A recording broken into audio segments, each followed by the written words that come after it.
ತಿಂಡಿಗೆ ಉಪ್ಪಿಟ್ಟು ಮಾಡೋಣ ಅಂತ ಹೇಳಿ ಉಪ್ಪಿಟ್ಟು ಮಾಡ್ಕೊಂಡೆ. ಇವತ್ತು ಮಂಗಳವಾರ ಆಗಿತ್ತು, ವಾರ ಬೇರೆ ಇತ್ತು, ಹಾಗಾಗಿ ಆಮೇಲೆ ದೇವಸ್ಥಾನಕ್ಕೆ ಹೋಗೋಣ ಅಂತ ಹೇಳ್ಬಿಟ್ಟು ದೇವಸ್ಥಾನಕ್ಕೆ ಕೂಡ ಹೋದ್ವಿ. ಮತ್ತು ಡೆಕೋರೇಷನ್ ಯಾವ ರೀತಿ ಮಾಡೋದು, ಯಾವ ಥರ ಸೆಲೆಬ್ರೇಷನ್ ಮಾಡೋದು ಅಂತ ಯೋಚನೆ ಮಾಡಬೇಕಾದ್ರೆ ಆಲ್ಮೋಸ್ಟ್ ಎಲ್ಲರೂ ಇವಾಗ ಮಾಡ್ತಾರಲ್ವ, ಸೆಲೆಬ್ರೇಷನ್ ಅಡ್ಡಾಗಿ ಹೋಗ್ಬಿಟ್ಟು ಜಸ್ಟ್ ಕೇಕ್ ಕಟ್ ಮಾಡ್ಬಿಟ್ಟು ಬರೋದು ಅದೇ ರೀತಿ ಅಂದ್ಕೊಂಡಿದ್ವಿ. ಬಟ್ ನಮ್ಮ ಆಂಟಿ ಮನೆಗೆ ಬಾ ಎಲ್ಲರೂ ಮಾಡೋಣ ಇಲ್ಲೇ ಅಂತ ಹೇಳಿದ್ದಕ್ಕೆ ಮನೆಗೆ ಹೋದ್ವಿ.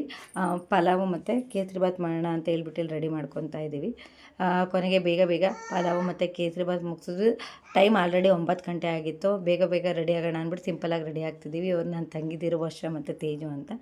ರೆಡಿ ಆಗಿದ್ದಾಯಿತು. ಪಲಾವ್ ಕೂಡ ರೆಡಿಯಾಗಿದೆ, ಕೇಸರಿಬಾತು ರೆಡಿಯಾಗಿದೆ, ಜೊತೆಗೆ ಮೊಸರು ಬಜ್ಜಿ ರೆಡಿ ಆಯಿತು. ನಮ್ಮ ಮನೆಯವರು ಕೇಕ್ ಕೂಡ ತೊಗೊಬಂದರು. ಹ್ಯಾಪಿ ಬರ್ಡೇ ಮಗಳು ಅಂತ ಬರ್ಸಿದ್ದಾರೆ. ಅವ್ರು ಅದೇ ರೀತಿ ಅವ್ರನ್ನ ಮಗಳನ್ನ ಕರೆಯೋದು.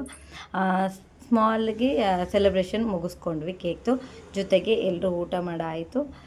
ಮನೆ ಕೂಡ ಹೊರಟ್ವಿ. ಈ ವಿಡಿಯೋ ನಿಮ್ಗೆಲ್ರಿಗೂ ಇಷ್ಟ ಆಗಿದೆ ಅಂತ ಭಾವಿಸ್ತೀನಿ. ಈ ವಿಡಿಯೋ ಇಷ್ಟ